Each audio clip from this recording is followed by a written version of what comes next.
ATA for telling my friend my cancer diagnosis is not about her. I, 22M, have had cancer, melanoma, for years. I first got diagnosed at 17, went in remission, then over the years, it has come back several times. This time, it is more than one type of cancer, and in more than one part of my body. I had the biopsy to determine whether it was cancer and what type last month. I got the call confirming it this morning. Most people have been super supportive and kind, and most of my friends and family have been trying to help me out as much as they can ever since I got the biopsy done. Well, once I got the call, I called my friend, 23F, to tell her what was going on. Let's call her K. As soon as I told her, she started sobbing, told me she couldn't handle this news. I asked her what she meant, and she said she's been dealing with a lot lately because she didn't have enough money to pay rent after buying herself a bunch of new clothes.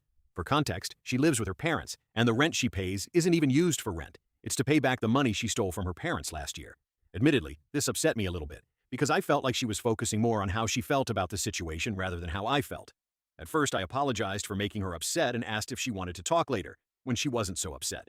Well, that's when she said, "I just keep getting bad news after bad news after bad news. Haven't I been through enough?" That threw me off guard a little bit, and I ended up asking her if she really thought her inability to keep track of her finances and spending all of her money instead of saving it like she was supposed to was worse than my cancer diagnosis.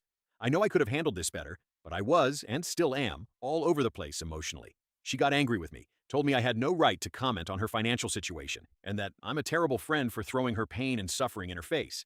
And then she hung up on me. A lot of our mutual friends have come to me saying that I was a huge asshole, and that I should have some empathy for the less fortunate. Am I really an asshole? Did I overreact? Should I have let this go?